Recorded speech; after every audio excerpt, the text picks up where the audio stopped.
Hey everybody, it's Brian. As part of my shed rebuild project, I added another 4-foot bamboo box, and I'll show you how I build them. Before getting started with the box itself, there's a little bit of prep work to do. I first have to remove these Musabasju banana plants that are in the way.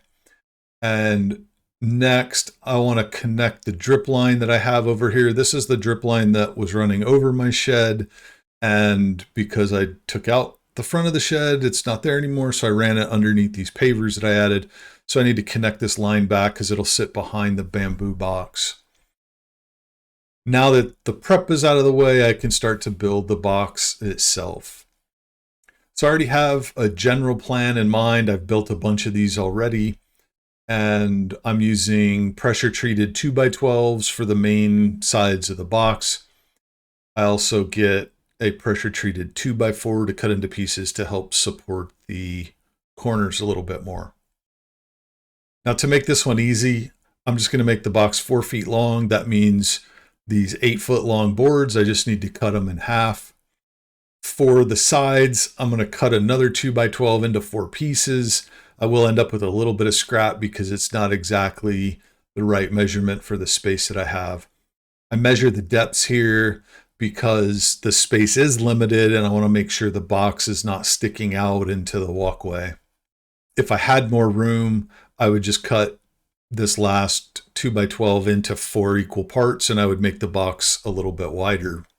So that 2x4 that I'm going to use for extra support in the corners, I'm just cutting that into 2-foot sections.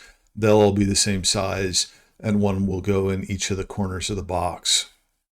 So one thing to think about as you're making the cuts and thinking about how the wood is going to go together, think about what's going to be visible once it's in place and all together. Because I'm building this against a fence and another box, you won't be able to see the back really. You won't be able to see the side that goes up against the box. So I want to make sure that I pick the prettiest wood to be the front and the left side of it as I'm looking at it, because those are sides that you're going to see once the box is built. I'm also making sure that the left side of these front boards is going to have the finished pressure treated side on it so that it all looks the same. I'm going to start building the sides first, and then I'll add the back pieces for support. I let the support boards extend down below the bottom so that they're not going to be seen at the top. They won't be flush with the top. They'll actually be covered in a little bit of dirt. You won't actually see them when the box is together. And it's okay to have extra down below because that can just be buried in the dirt. With the bottom board attached, I'm going to secure the top board. And as I'm adding each one of these pieces, I'm continuing to think about what's going to be visible when the box is built. And I'm making sure to orient the wood so that the most attractive side is going to be visible. With this first left side built, now I can check my work and make sure that it looks right. I go to put it where it's going to be, and I realize that I screwed up the plan in thinking about it because this front corner is actually going to sit on a stone. I won't be able to bury that extra 1.5 inches that hangs down below the box. So I've got to make an adjustment here. I just cut that extra piece off and make it flush on the bottom just for that front corner. So now I check it again. We're good to go. This will work. And I move and start building the next side. I build the next side just like I built the first side. I'm going to let the support corner boards hang down a little bit. I don't need to measure and make it perfect because they'll be buried in dirt on the bottom. They'll be covered in dirt on the top. So I'm just attaching the boards that will make up the side to these extra supports. So now with both of the sides built, I'm checking the alignment in place, making sure that everything's going to line up right the way I wanted to. In order to make it look right, I need to do a little bit more excavation. And now the inner side is going to sit the way that I want it to sit. Now at this point, I'm ready to start attaching the back. Again, I'm ensuring I have the right side of the wood facing the right way on the sides because the one side is going to be visible. And also I cut that corner post off. So I got to make sure that I have everything oriented the right way when I set this thing in place. In this case, I attached the top board first because that's what's going to be potentially visible once the box is in place. Nobody's going to see if the bottom is out of alignment a little bit. Nobody's going to see that because it's going to be up against the fence and it's going to be covered in dirt. So I want to make sure the top board is as aligned as best it can be, because that'll show up and be visible once everything's together if I do that poorly. Now the backboard, I'm screwing into the 2x12s that make up the side. I'm also screwing it in to those 2x4s that are the support beams in the corners as well. And I'm putting 4 screws in each of those.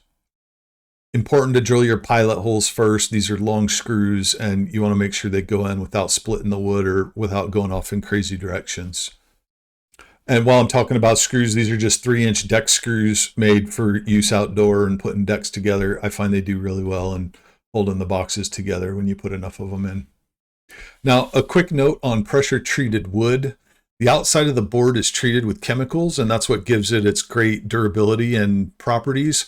When you cut the board, you actually expose the center of the wood that doesn't get those chemicals. The center is not actually pressure treated. The chemicals you can see stop around the edges here, and the center is still just raw wood. And so when you cut it, you're actually exposing that wood.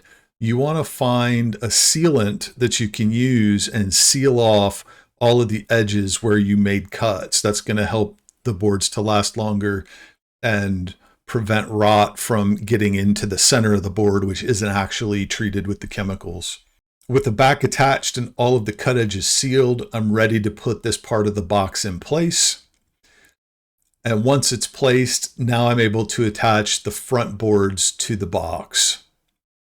Again, think about your positioning before you drill or screw anything in. Make sure you've got the edges the right way or the way that you want them to look, and that you don't have your boards backwards, pretty sides facing out and to the visible edges. Now, once you have the box built, you've got to line the inside of it with a bamboo barrier.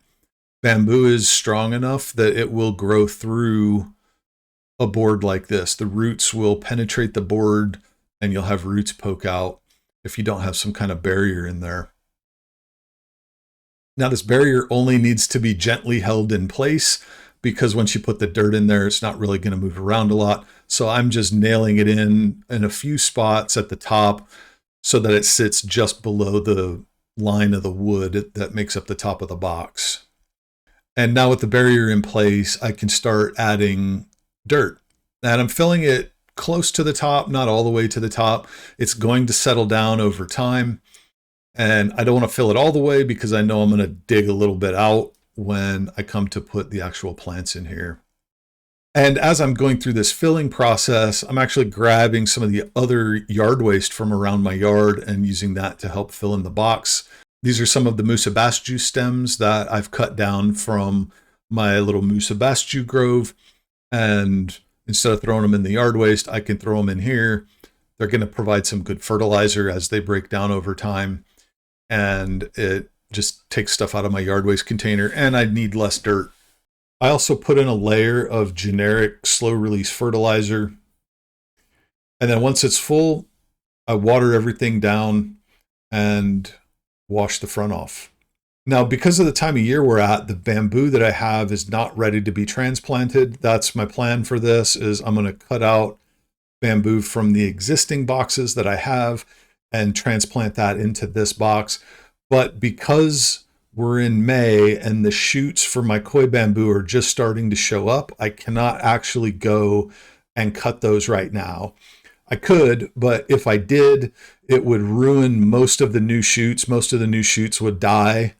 And the ones that survived would be really mangled and funky looking. They'd be very stunted in growth, and the shoots would be very unattractive because they'd all be kind of round and short as opposed to long and tall. So I'm going to wait at this point. It's going to be at least a few weeks before I'm able to do the transplant, but I wanted to show the box now. At this point, it's ready to go. You could either transplant bamboo if you've already got it in your yard and the timing is right, or you could go and buy some bamboo and throw that into this box. Thanks for watching. If you have any questions on this, feel free to drop them in the comments below. Like and subscribe for more tips on how you can grow tropical and subtropical looking plants in cold weather environments. Happy growing.